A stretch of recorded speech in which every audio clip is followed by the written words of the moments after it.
Hi, and welcome to class IRLS 560, Class 9. Today we'll be talking about deselection or sometimes also known as weeding. So let's talk about what it is.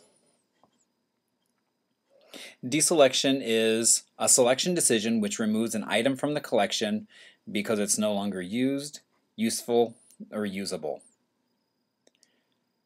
Now you can probably already see that this is fraught with subjectivity. So something that I may consider no longer usable versus what someone else may consider no longer usable can be very different things. So what we try and do here is this tries to create a systematic way to cull through the collection. So you read about in the Arizona State Library piece on weeding about CREW from the Texas State Library.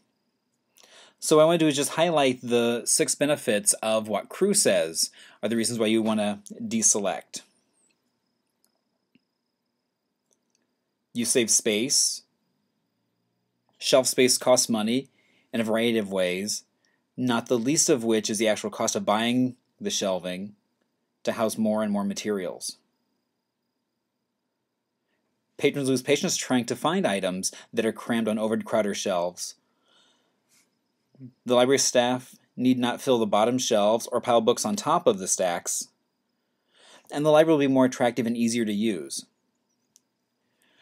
Good practice says that the shelves should never be more than 85% full. 75% is even better, and I've always personally strived for 50% because that meant you could then use the extra space on the shelf for additional display, putting things face out, making it more appealing. Weeding allows you to maintain the open, friendly appearance that is the hallmark of a good community library. You save time. Now, it's not just the time of the patrons and the staff, but best of all, yourself. Shelves crowded with ragged-looking books cost time when patrons are looking for particular books. They have to sort through items that are clearly not the sort of things they'd want to touch, but also when staff are going through to pull the holds list for interlibrary loan or intralibrary loan between branches in a system.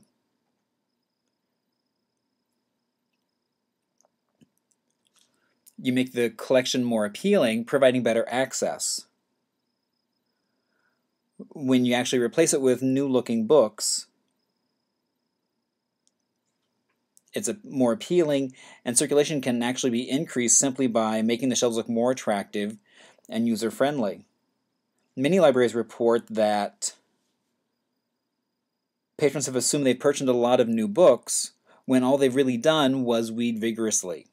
I actually had this happen in a branch where I went in and it hadn't been weeded in a long time, and we were given the challenge to weed it down quite a bit. And we actually had that same reaction. People were like, "When did you get all these great new books?" And they were things that we'd had sitting around the shelf for quite some time already.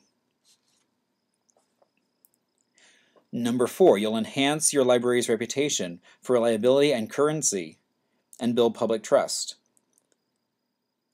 Patrons expect that library materials and information are up to date and reliable. Patrons quickly decide that the library has nothing of value if they sort through a lot of outdated material.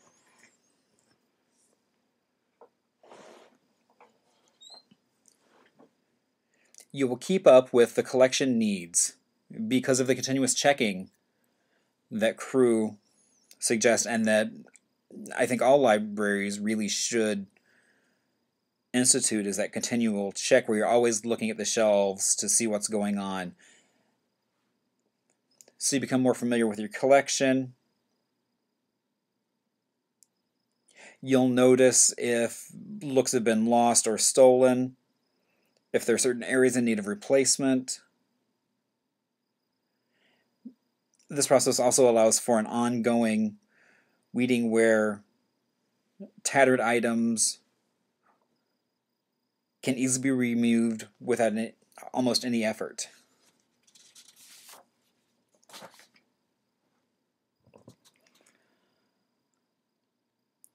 And number 6, constant feedback on the collection's strengths and weaknesses. This information can be helpful when making decisions about purchases, or even what things to put out on display or to highlight in the collection. You might want to put some things that are a weakness to see if you can get them to go. So basically, these points all point to that old adage of less is more. Now, barriers to deselection.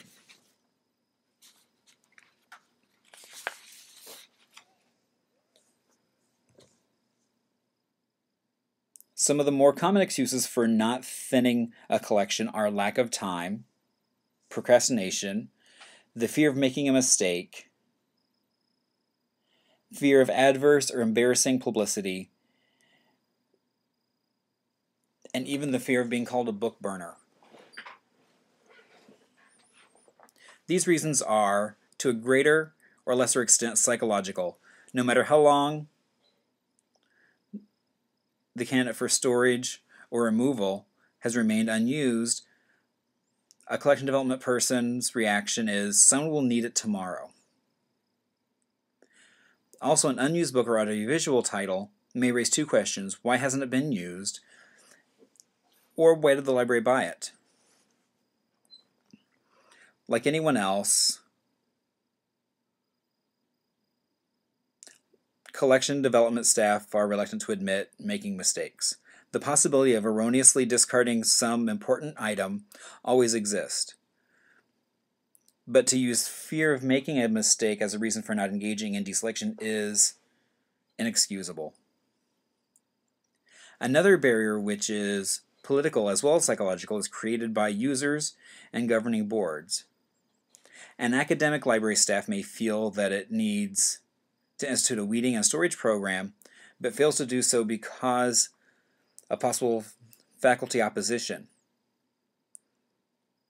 If experience is any indication, one can count on people behaving in favor of removing the dead wood, but not in their areas of interest.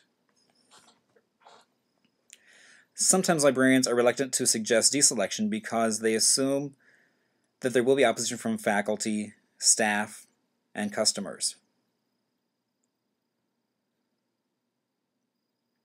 Often there will be opposition. However, if no one raises the issue, there is no chance of gaining user support. The possibility also exists that the assumed opposition will never materialize, and that users from whom one least expects help turn out to be the strongest supporters. This is especially true when the space problems reach crisis status and there will be no room for new materials. Fear of political consequence has made libraries less promising when refusing to have a deselection program.